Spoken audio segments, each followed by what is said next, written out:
But here's an article here that appeared in the paper, and it shows you how nothing is ever as it seems to be. We know this carbon tax thing is a must-be. I mean, Lord Rothschild tried to introduce it in 2002.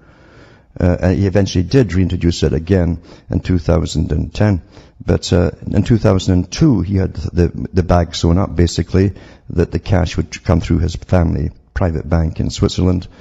And Al Gore, of course, was rampaging across the world on, again, Rothschild's and Rockefeller's behalf, pushing the same scams. A must-be thing, in other words. I call it must-be's. Nothing's going to stop it. Doesn't matter if you get snow all summer long. They'll keep saying climate change or global warming. That's been dropped for climate change, which means the weather. The weather is always changing. That's what seasons are all about. But it's a nice way to obfuscate reality for the public that can't think through things. And what they really mean by this is there's too many people.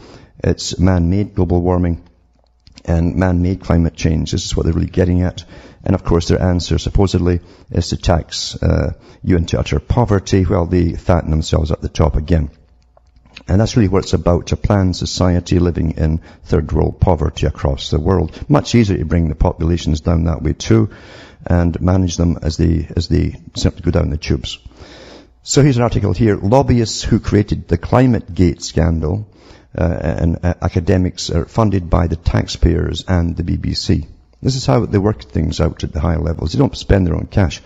This is a little-known not-for-profit company works behind the scenes at international conferences to further its aims. One of its key supporters headed the official investigation into the so-called Climate Gate emails. I mentioned that at the time. He also worked for the Royal Society, producing a report which cleared experts of deliberately attempting to skew, meaning falsify scientific results, to confirm that global warming was a real threat. And I mentioned that at the time I read the article and says, look who they've sent after to investigate. He's one of them.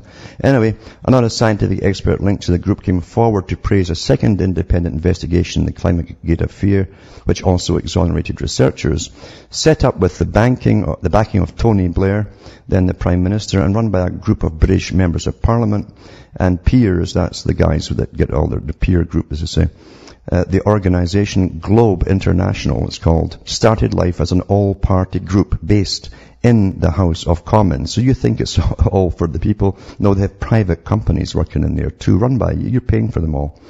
It's now run as an international climate change lobbying group, flying its supporters and expert club class to international summits to push its agenda. Last year it said it spent around £500,000 flying its supporters to these meetings. That was Copenhagen and so on. It's also paid out at least £75,000 on travel for prominent UK politicians, including for its former presidents, Elliot Morley, the ex-Labour Environment Minister who now faces jail for expenses fraud, and Stephen Byers, the former Labour Cabinet Minister who was suspended from the Commons after he was filmed describing himself a cab for hire when offering to lobby his parliamentary contacts for cash. They're all crooks, you see. That's who you pick for these things. Now, Globe is planning a mass lobby of the United Nations Rio 2012 summit in Brazil, where the world leaders will discuss climate change by holding a world summit of legislators in the city to coincide with the event. Now, for those who don't know it, the first Rio summit was headed by Maurice Strong, who is a Rockefeller frontman for the big organization above. Rockefeller picked him up very young and basically made him a CEO of oil fields and everything else to see how the real world worked and the real economies worked the world. And then he worked as a technocrat for Rockefeller and the world's group that owns the planet. He even was set up in China to help the World Trade Organization use our tax money to get the factories over to China. So they based him in China for a while. Lovely accommodation he had. And a public broadcasting program that was on one rainy Sunday a few years back, they showed him in Beijing, and he was visiting the graveyard of one of his relatives. I don't know if it was a cousin or an aunt, but it said that she was one of the main confidants and advisors for Mao Zedong. So you're talking about people who have long historical backgrounds in revolution for the big world system that's still on the go today. Quite amazing how it all goes. But anyway, the first Rio summit gave animals rights and trees rights and everything else rights. The one thing they didn't give rights were humanity. But what they did discuss too was corridors for humans to live in and habitats, and the corridors for animals. And any human straying over into the animal section was fair game to be eaten, and it was just too bad, so sad, and all the rest of it. And of course, they get masses of funding from your tax money across the planet, and to put you basically into a kind of mud hut village, I call them, because that's what they'd like to put you in down the road. Probably will too, because we won't afford anything else with all the taxes. Anyway, the next one is 2012 summit, something you gotta watch, because you will not believe the documentation that will come out of this. And of course, all they do is have their big fancy meals there, stuff themselves, do a bit of quantitative easing off their chairs, and sign the papers that they've been working on for years and years. That's what these meetings are really all about. Anyway, back to this article, it says here, next week the group's current president, Lord Deben, the former Tory cabinet minister, John Goomer, is due to launch a major report on climate change policy alongside Chris Huhne, the energy secretary. The Globe has also recently held behind-closed-doors meetings with William Hague, the foreign secretary, and other senior coalition ministers. So here, this is a private company having secret meetings with your politicians that you're paying for, supposedly, to represent you. What a joke, anyway. It's never been that way. It says last year, 2 prominent experts linked to Globe were drawn into the controversy over emails leaked from the University of East Anglia's Climate Research Unit. Lord Oxborough, the organisation's director, was called in to head an internal inquiry into the leaked emails, which included one infamous message referring to a trick to hide the decline in global temperatures, because it's been falling for years, actually. The Piers investigation cleared the scientists of malpractice, but critics claimed the report was a whitewash, and Lord Oxborough also feared to declare his involvement with Globe, this private corporation, before he began his investigation. So they get their own boys to investigate themselves and to clear them, and so on. And it also says, meanwhile, Bob Ward from the Grantham Institute, which works alongside Globe, praised a second inquiry by former civil servant Muir Russell, which also cleared the climate researchers. And Muir Russell also is a member of the Royal Societies, who's all for the climate change and blame the people stuff. So Globe's international work is paid for with donations from multi-millionaire backers and through partnerships with other environmental groups. Globe also confirmed last night it received direct funding from the Department of Energy and the Department of International Development, including a grant of £91,240 provided by a DFID since the coalition came to power last year. So they're using your tax money as well. And for the big corporations like IBM and so on that back them, because they're all on board together, folks, that's just a tax write-off for them anyway. It says more cash from the DFID is filtered through the ComPlus Alliance, which is a sustainable development communications alliance, they call it, of broadcasters based in Costa Rica, which is also supported by the BBC World Service Trust, the corporation's independent charity. And of course they get their big cash from the taxpayers as well. So it's all sewn up, folks. Back with more after this break. Hi, we're back and we're cutting through the matrix, reading an article about one of the big organizations that helps working behind the scenes to get this global strategy on carbon taxes and all that through on the public. Not only carbon taxes, but literally design a new way for you to live and get the governments to pass laws to make you and force you to comply with them too. That's how the world is really run.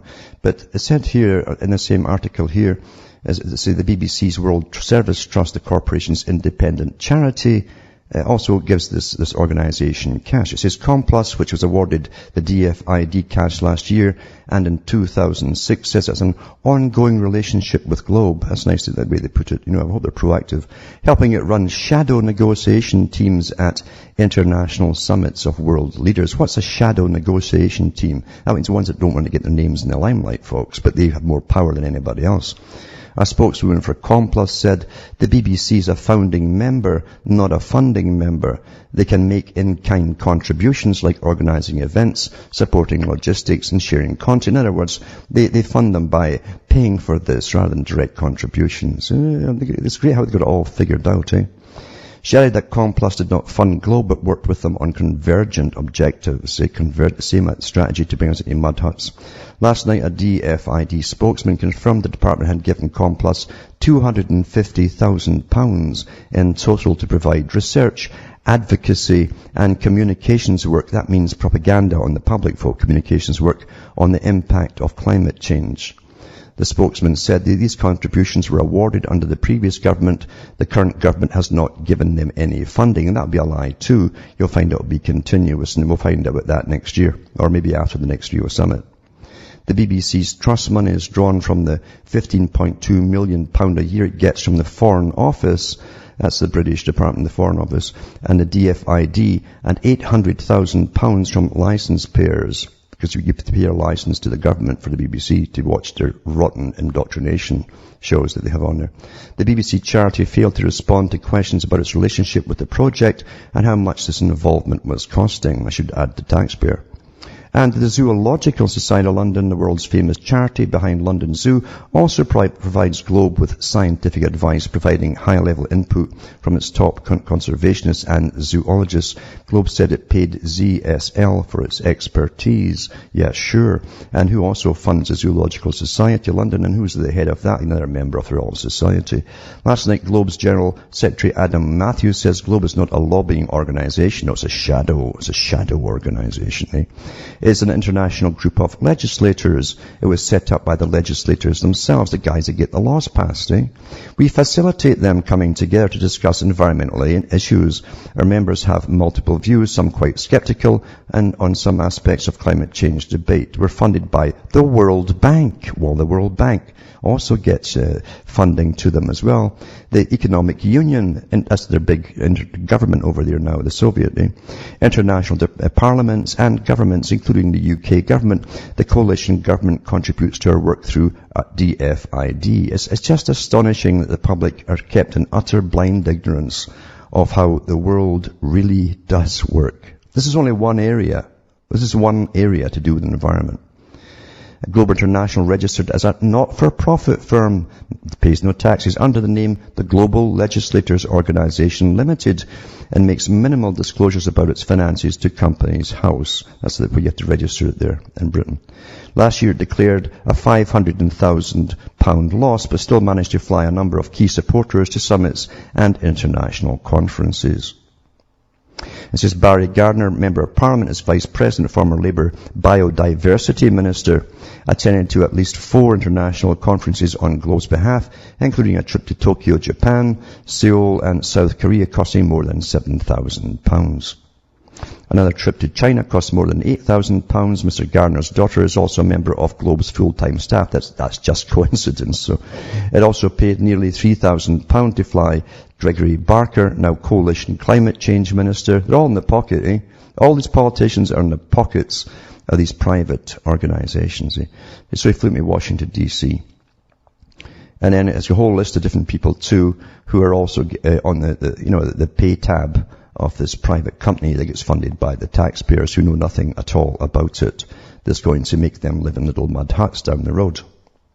That's the reality. That's the real world. And none of it's mentioned at voting time by any of these puppets that they put in front of you. Now, there's an article here about billions of dollars sneaks out the door through United Nations committees, and it's from Australia. So sure, this is worldwide, you see. See, the Council on Foreign Relations, that basically runs, it even has foundations, front foundations, they set up to get everybody and all the other corporations and foundations on board with the world agenda, you see.